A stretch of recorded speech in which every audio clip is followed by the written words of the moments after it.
मैं वाजे करना चाहता हूं कि आपके लीडर को एनआरओ नहीं मिलेगा, उसको अदालत में अपनी बेगुनाही साबित करनी होगी। हमने साबित की थी, हमने अपने मुकदमात में खुद को बेगुनाह साबित किया था, तो जाइए जाके बेगुनाही साबित करें। एनआरओ की भीख ना मांगे, एनआरओ नहीं मिलेगा। वो जेल में एक दिन मैं जब पेशी पे आता था तो जैसे ये टाई सूट पहनना आदत है, तो रिमांड के लिए लाते थे तो मैं टाई सूट में ही आता था। तो एक दिन मुझे सुपरिटेंडेंट कहने लगा कि सर हम आपका रिमांड लेने के लिए भेज रहे हैं, आप तो ऐसे टिशन बिशन करके जा रहे हैं कि जैसे किसी फंक्शन में जाना है। तो मैं कहा यार हमारे पंजाब में कहते हैं कि शरीकियां दे जाना है ना तो सज वज के जायदा है, रोईदा नहीं है। हसन इकबाल साहब जी। जनाब स्पीकर, मैं सिर्फ गुजारिश ये करना चाहता हूँ कि अभी फाजिल लीडर ऑफ अपोजिशन ने जी इनको जवाब देने दीजिए। एक सर ये अगर नहीं होगा नवीद इसको आगे लेके जाएंगे because it's important issue. Sir leader of opposition ने कुछ अभी इसके बाद टेकअप करते हैं। लीडर ऑफ अपोजिशन ने कुछ नुकात उठाए हैं और उसमें इन्होंने अपने पार्टी चेयरमैन के हवाले से मुतालबा किया है कि उनके लिए हालात बेहतर किए जाएँ और वहाँ पर बेहतर सहूलियात दी जाएँ।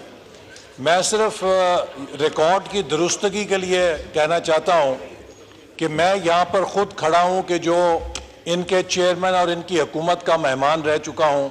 मेरे पहलू में राना सनाउल्लाह साहब बैठे हैं कि जो इनके मेहमान रह चुके हैं।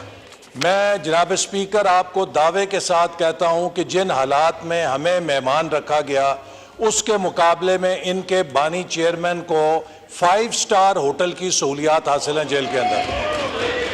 और अच्छा एक बार सुन लीजिए, मुझे बात करने दें सर। और हमने ख़ास तौर पे जब जब अडियाला जेल में उन्हें रखने का फ़ैसला हुआ तो ये फ़ैसला किया गया कि वो सेल जो एक मिनट खामोशी से सुने।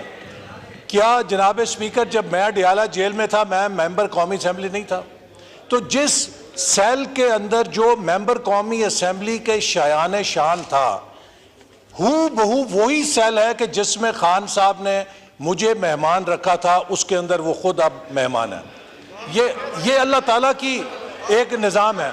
दूसरी बात सुन लीजिए, आपकी बात सुनिए, सुन लीजिए जरा बात।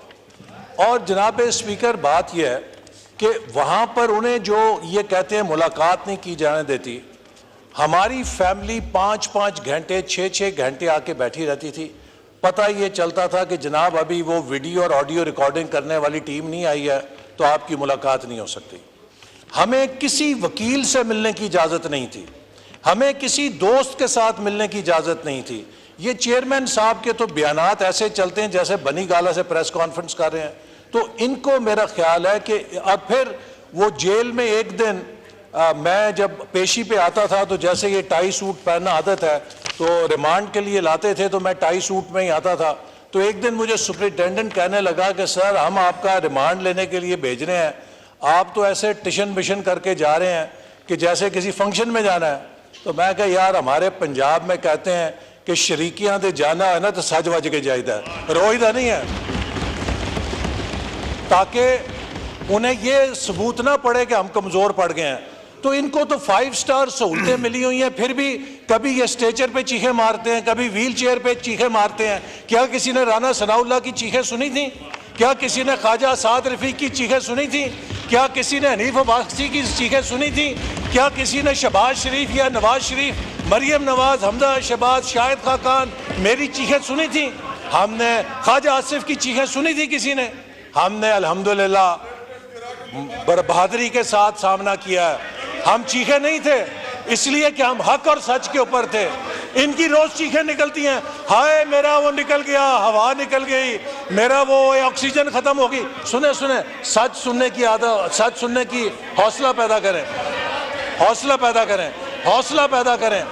फिर जी तशरीफ रखें, सुन ले हौसला पैदा करें, हौसला। आपकी बात सुनी है ना मैंने, लीडर ऑफ ऑपोजिशन साहब आपकी बात अमल से सुनी है, अब आप जवाब सुनने का हौसला पैदा करें। हाँ तो फिर चुप करके बैठ के सुने जरा। सो जनाब स्पीकर, आज ये जो कुछ इनके साथ हो रहा है ये किसी का किया हुआ नहीं है। ये जो कब्र इन्होंने खुद खोदी थी दूसरों के लिए, आज उसके अंदर गिरे हुए हैं। इसलिए कहते हैं किसी के साथ बुरा ना करो, एक दिन तुम्हें खुद उसको भुगतना पड़ेगा।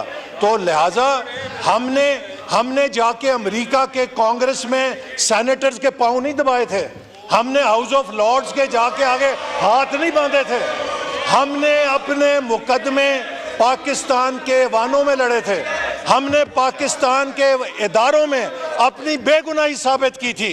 तो अगर आप समझते हैं कि ज्यादती हो रही है तो जाइए अदालतों में बेगुनाही साबित करें, बताएं कि वो जो 190 पाउंड का आपने गबन किया है वो पैसा किसके कहने पे गबन किया है, आप अदालत को जाके बताएं।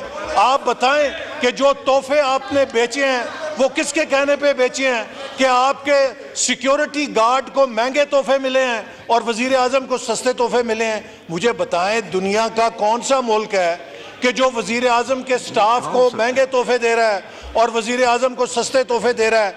तो जो आपने हेरे फेरियां की हैं, आप दूसरों से रसीदें मांगते थे, आपसे तो ये कहा जा रहा है कि आप भी रसीदें दिखा दें। जब आपसे कहा जाता है रसीदें दिखाएं, आपकी चीखें निकलती हैं। तो मेरा कहने का मकसद है कि जो आपने दूसरों के लिए असूल लगाए थे, जो दूसरों के लिए तराजू लगाए थे, उनके ऊपर खुद भी तुलने के लिए तैयार हों। अपने लिए मांगते हैं वीआईपी, अपने लिए मांगते हैं एनआरओ। ये जो बातें कर रहे हैं ना, असल में जनाब स्पीकर ये एनआरओ मांग रहे हैं कि इनके लीडर को एनआरओ दे के जेल से बाहर निकाल दिया जाए। मैं वाजे करना चाहता हूं कि आपके लीडर को एनआरओ नहीं मिलेगा, उसको अदालत में अपनी बेगुनाही साबित करनी होगी। हमने साबित की थी, हमने अपने मुकदमात में खुद को बेगुनाह साबित किया था। तो जाइए जाके बेगुनाही साबित करें, एनआरओ की भीख ना मांगे, एनआरओ नहीं मिलेगा।